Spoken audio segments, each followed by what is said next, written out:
I, 35, male, was 9 years old when my mother left me and my father. She had a car accident on her way to pick me up from school, and she never made it back to life. I was devastated. She was my whole world. I learned everything from her. She taught me how to read and write, how to sing and dance, and even how to laugh and how to love. Her presence made my childhood the best I could ever ask for. My father was heartbroken too, as she was a wonderful wife to him. He loved her more than anything in the world. My father was a good, hard-working man with a kind heart and a constant smile on his face. He owned a small bookstore in our town. He was my role model, my mentor, my protector. He was the best father I could ever ask for. But everything changed after the death of my mother, as he couldn't cope with her loss. He became depressed, withdrawn, and lonely. He stopped smiling and became less passionate about his business. He gave up on almost everything except me. It's a wonder how my father cared for me during his most depressing days. He never gave up on me and always tried to be there for me, to comfort me and to support me. He always told me I was his reason to live and fight for a better future. He fought his mental battle alone for 3 years, but when my stepmother Anna entered my father's life, he was once again back on his feet. Anna was a widow as well, and she had a son, Leo, who was 6 years old when we met. My father met her at a support group for grieving partners. They bonded over their shared pain and their shared love for their children. They became friends, and then they became more. Within a year, they fell in love and got married. To be honest, I wasn't happy about Anna and Leo entering our lives. I didn't want a new mother or a brother. I was not ready to accommodate a new family. I badly wanted my old family back. I was still struggling with my mother's loss, and I wanted her back. But I had to accept the fact that my mother was never coming back, and so I accepted Anna and Leo into my life. Anna was nice enough. She was gentle, sweet, and caring. She tried to be a good mother to me and a good wife to my father.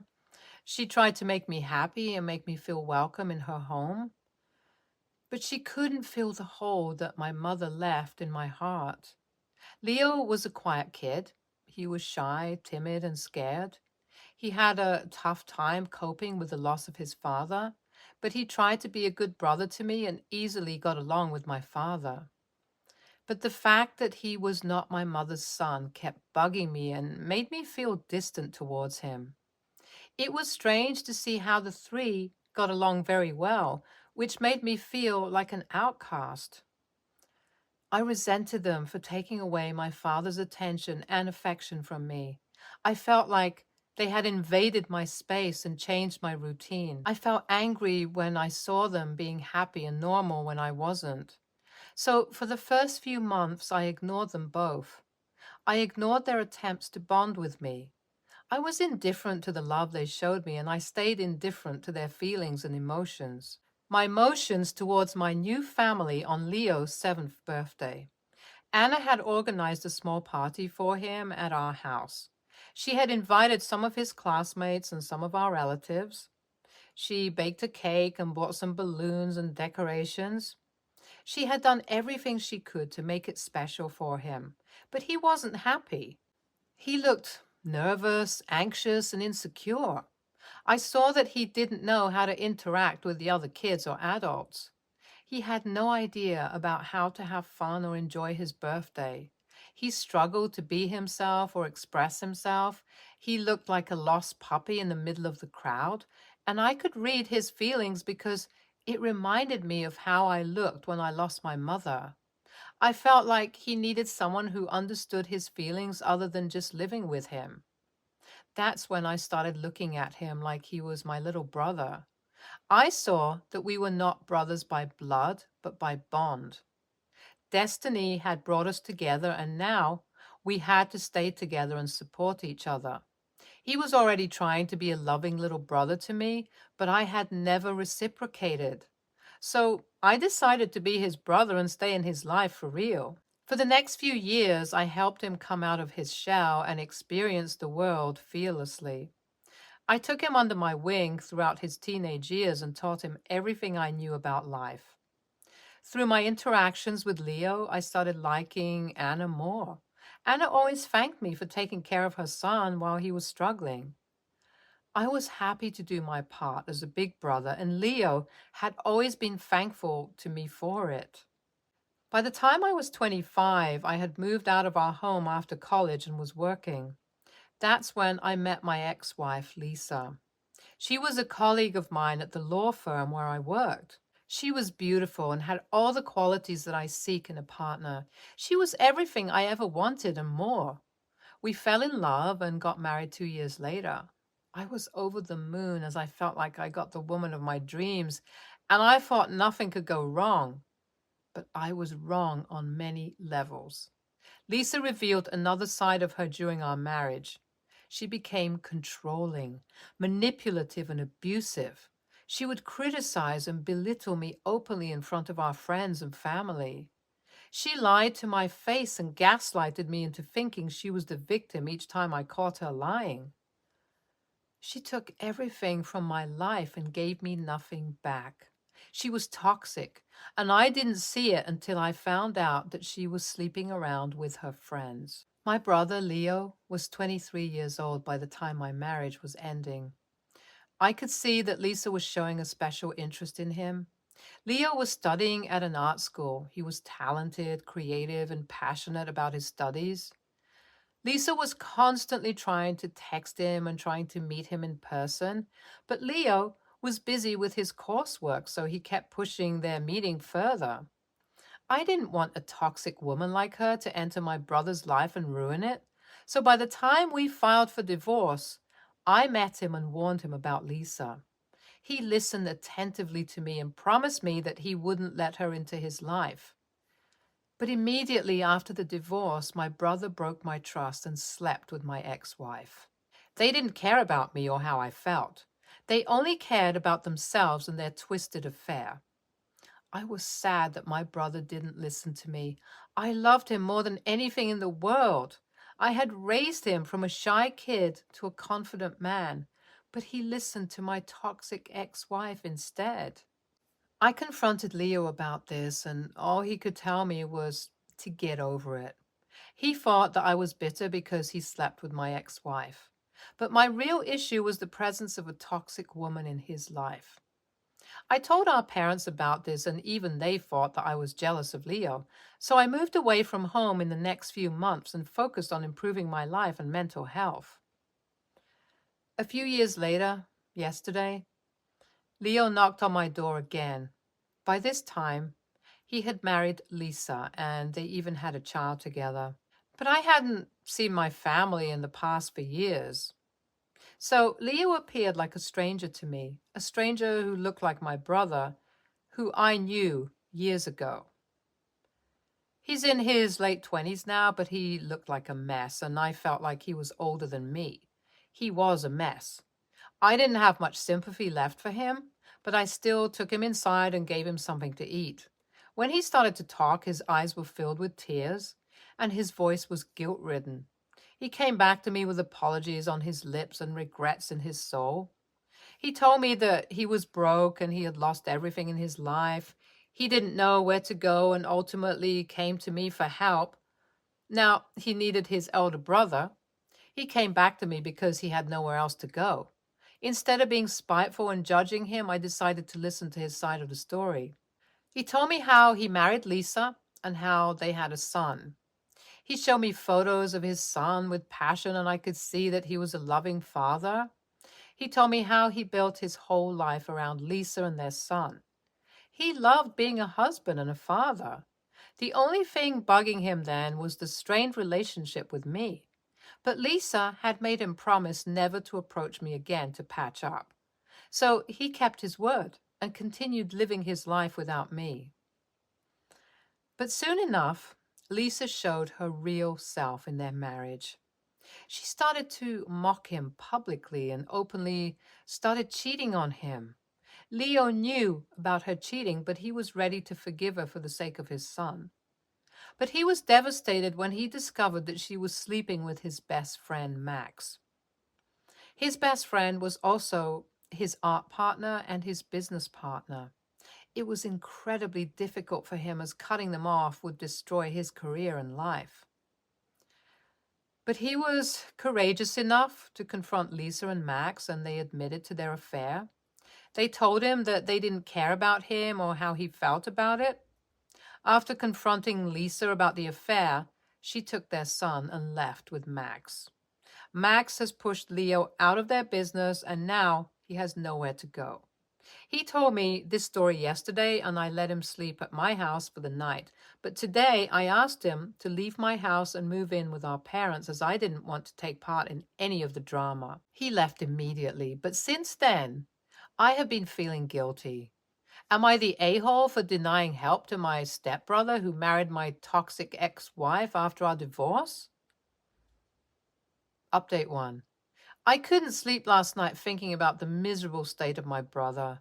But at the same time, I know how ignorant he was towards my feelings when I requested him to keep a distance from Lisa. He didn't listen to my advice, so I don't think he deserves any help from me now. Update 2. My stepmother called me yesterday late at night. She was crying and finding it difficult to speak. She had seen Leo at night holding a knife to his hand, and she had made him stop. She immediately called me, and I felt heartbroken. So I flew home today and stayed with my family the whole day. Update 3. I decided to forgive my parents and my brother. They apologized profusely for everything they did to me. I'm planning to help Leo set up a business for himself and be there with him while he's struggling with his loss. YTA, you are the elder brother. So you should have the intelligence to treat the past as the past and forgive your brother. NTA, you did what's necessary for your mental health. You had no one while you were struggling, so it's perfectly okay to be selfish now. Next story. Let's start from the very beginning. Over 20 years ago, I divorced from my then wife. I had 2 kids with her, my oldest son and my youngest daughter. I always had a very good relationship with my son. He was my one and only. At age 17, my son moved in with me and my girlfriend. I always tried to get my daughter to move in too, but she refused. I tried to make it nice for us, but soon I realized that having another mouth to feed was emptying my bank account faster than I could see. I soon jumped from workplace to workplace and asked all my friends for money, which I barely was able to pay back. So I started asking my son for money. He paid for groceries here and there over the years. Then he helped me with some bills and even got a credit card on his name for us to use since I couldn't get one due to my debt. It went well for a bunch of years, but still my money was always on the low. I forgot to pay my car insurance for a few months and they ended my contract. So I created a new one with my son's name on it. I asked him, of course, as always, so he always knew what he was getting himself into. Soon he moved out and moved in with his girlfriend. She was a very nice girl, or so I thought. He soon asked me to pay him back some money since he now had some credit card debt. He did the math and it summed up to around $10,000. I really didn't have that kind of money, and he knew that. He soon went, no contact.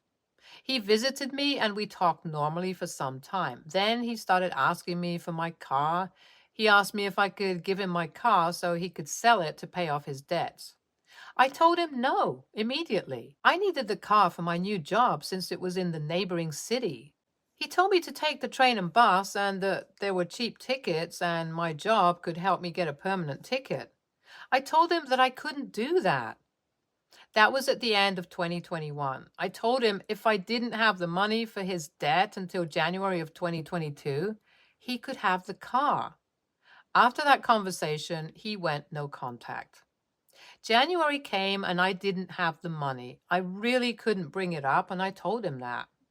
He asked about my promise and the car, but I know I didn't promise him anything. I told him I still need the car. We had a long fight over the phone in which his girlfriend said that a loving father wouldn't do something like that to his son, with which she meant all the money I took from him.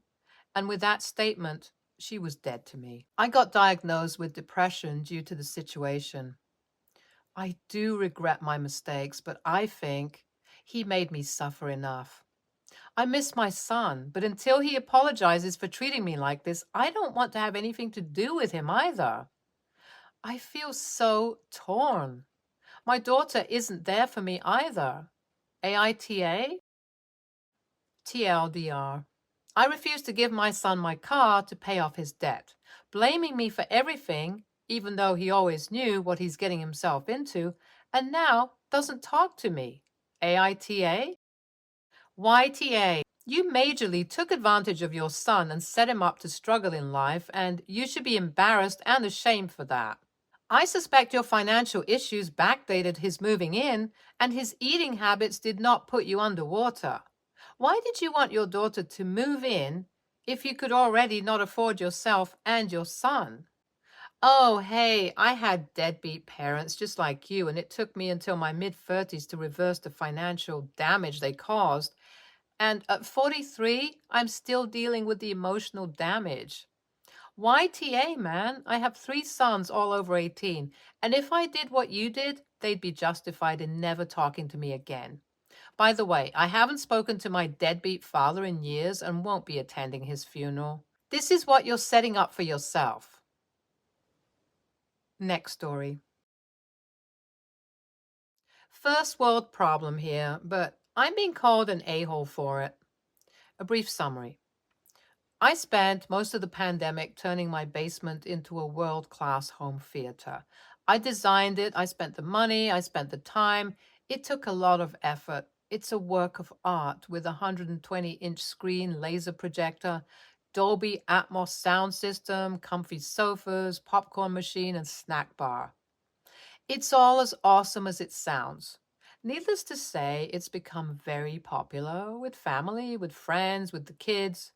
People are over all the time watching TV, movies, and playing video games. It's great. I've created something so many people can appreciate and enjoy.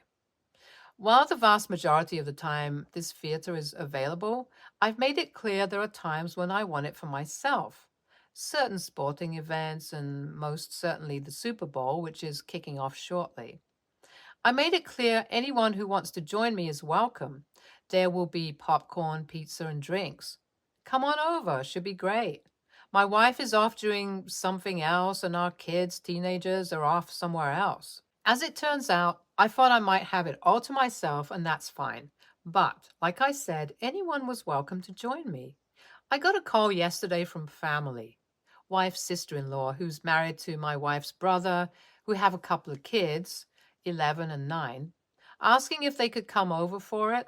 Sure, I said, but I didn't know you guys were sports fans. I asked if they even knew who was playing. Yeah, she said. Philadelphia, right? The Flyers? No, the Flyers is hockey. Whatever, come on over. I thought the worst thing might be I'd be explaining football rules to people who know nothing about the game, but whatever. They came over an hour before kickoff, and the kids ran to the theater while I said the hellos upstairs. By the time I came back down to watch the pregame show, they were on the PS5 playing and asked what movie we'd be watching, which led me going upstairs and discussing with the parents what the frick is going on here. As it turns out, the parents thought they could come over, and of course I'd hand over the theater and said so to their kids. And my wife's not even here.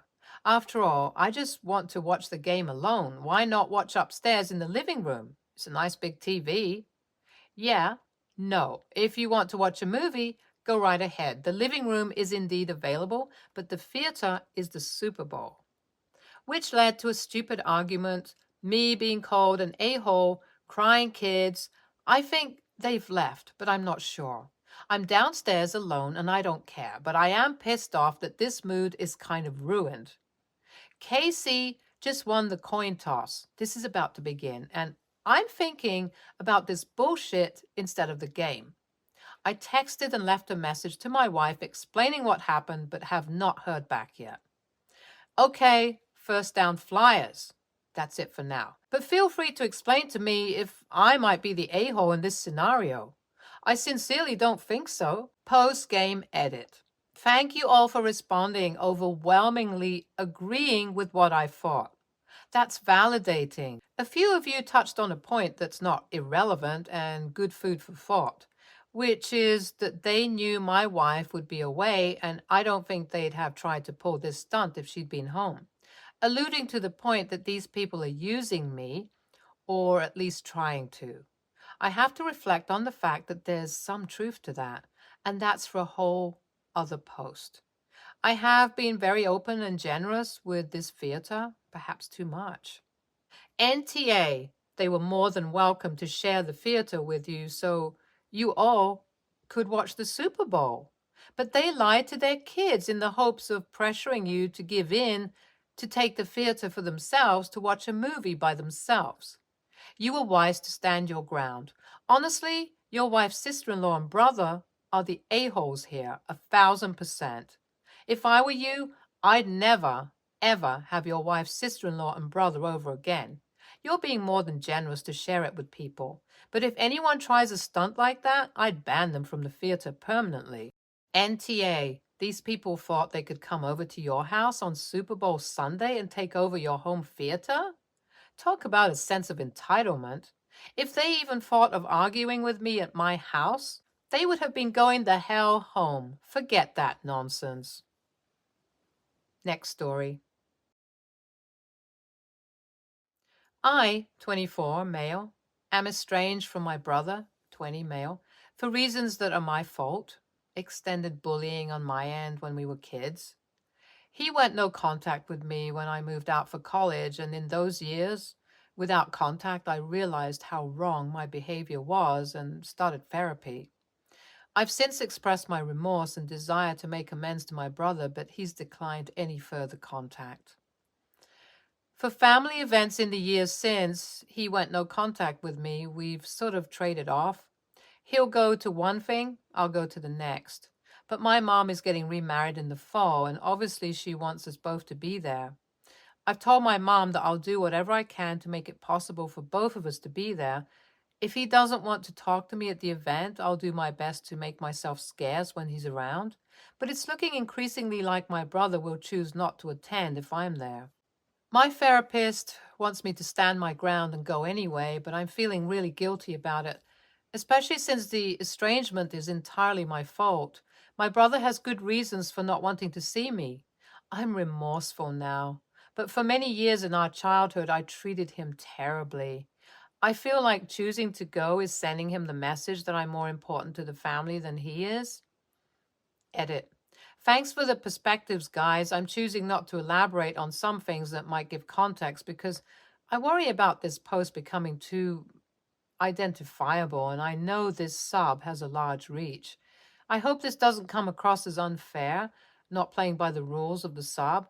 I appreciate that people have given responses based on different assumptions because I know the situation and can determine if the comments ring true to it.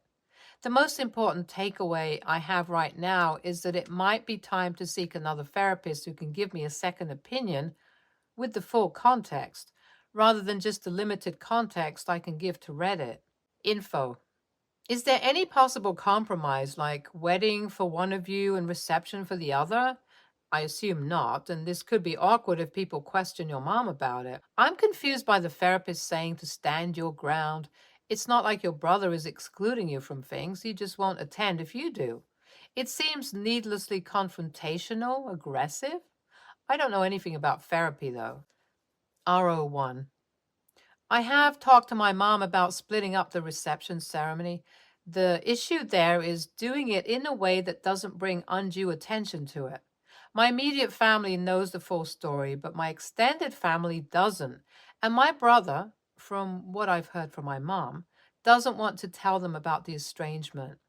My therapist didn't use the exact wording, stand your ground, but basically said that I should advocate for myself being there and leave it up to my mom to say, come or don't come. This is an area of friction between me and my therapist where, confusingly, I feel like he's more on my side than even I am. So I partly came to Reddit for an outside reality check.